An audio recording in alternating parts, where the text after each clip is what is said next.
ఈ నెల 18న ₹1,00,000 పంట రుణమాఫీ చేస్తామని ప్రకటించింది తెలంగాణ ప్రభుత్వం. 18న సాయంత్రంలోగా రైతుల ఖాతాల్లో జమ చేయనుంది. అదే రోజు రైతు వేదికల్లో రుణమాఫీ లబ్ధిదారులతో సంబరాలకు ప్లాన్ చేసింది. మంత్రులు, ఎమ్మెల్యేలు, ఎమ్మెల్సీలు, ప్రజాప్రతినిధులు హాజరు కానున్నారు.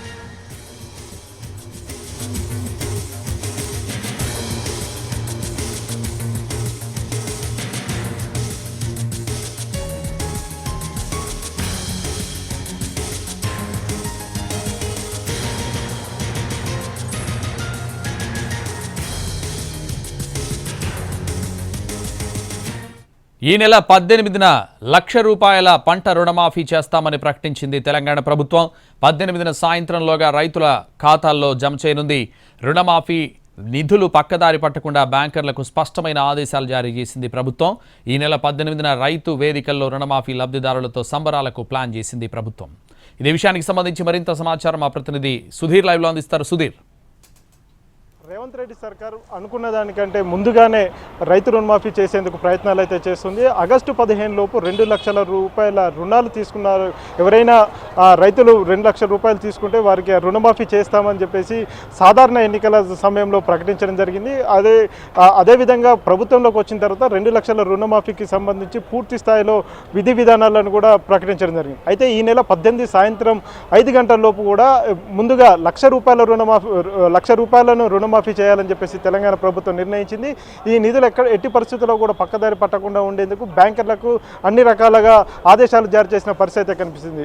ఈ నెల 18 సాయంత్రం 5 గంటల వరకు రుణమాఫీ చేస్తాము, ₹1,00,000 రుణమాఫీ చేస్తాము. అది కూడా రైతు వేదికల దగ్గర మంత్రులు, ఎమ్మెల్యేలు, అదేవిధంగా ఎమ్మెల్సీలు, ఇతర నాయకులందరూ కలిసి అక్కడ సంబరాలు నిర్వహించాలని చెప్పేసి కూడా తెలంగాణ ప్రభుత్వం ఇప్పుడే స్పష్టం చేసింది. అయితే నిన్న విడుదల చేసిన గైడ్లైన్స్ ప్రకారం రైతు రుణమాఫీకి సంబంధించి ₹2,00,000 రుణమాఫీకి సంబంధించి రేషన్ కార్డు ఉండాలని చెప్పేసి నిన్న ప్రకటించింది. అయితే ఈరోజు దాన్ని సరిదిద్దుకునే ప్రయత్నం అయితే చేసింది. ఎట్టి పరిస్థితుల్లో రేషన్ కార్డు అనేది మ్యాండేటరీ కాదు, అది కేవలం కుటుంబాన్ని గుర్తించడం కోసం మాత్రమే మ్యాండేటరీగా పెట్టాము తప్ప దాన్నే ప్రామాణికంగా తీసుకొని రుణమాఫీ చేయబోము అని చెప్పేసి కూడా ప్రభుత్వం స్పష్టం చేసింది. ఈ మేరకు ఈరోజు కలెక్టర్లతోటి, ఎస్పీలతోటి, అదేవిధంగా సిపిలతోటి కీలక సమావేశం అయితే నిర్వహించడం జరుగుతుంది. ఉదయం 10 గంటల నుంచి కొనసాగుతూనే ఉన్న సమావేశంలో ముఖ్యమంత్రి రేవంత్ రెడ్డి కలెక్టర్లకు ఈ విషయాన్ని స్పష్టం చేశారు. రాష్ట్రంలో దాదాపు 72 లక్షల మంది రైతులు ఉన్నారు. అందులో 43 లక్షల మంది రైతులకు ప్రభుత్వం బ్యాంకులు అయితే అప్పులు అయితే ఇవ్వడం జరిగింది. 43 లక్షల మంది రైతుల్లో ఎంతమంది ₹2,00,000 లోపు రుణాలు తీసుకున్నారు, ఎవరైనా ₹1,00,000 లోపు రుణాలు తీసుకున్నారు అనే విషయానికి సంబంధించి ఇప్పటికే బ్యాంకుల దగ్గర నుంచి సమాచారాన్ని సేకరించాయి.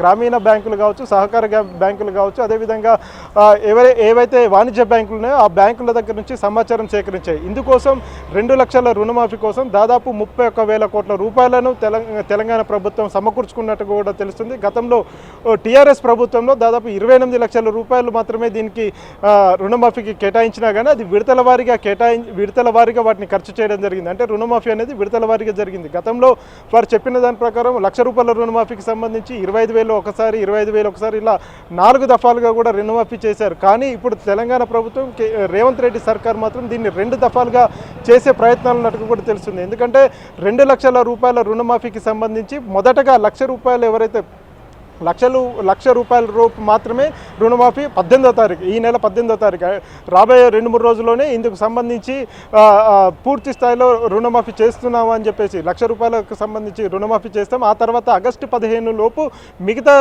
₹1,00,000 అంటే ₹2,00,000 రుణమాఫీ అప్పుడు చేస్తామని చెప్పేసి చెప్పడం జరిగింది.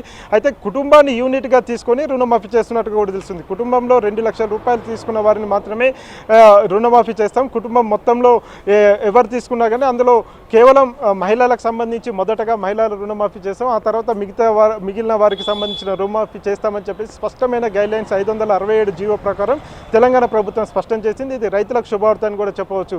సంతోష్.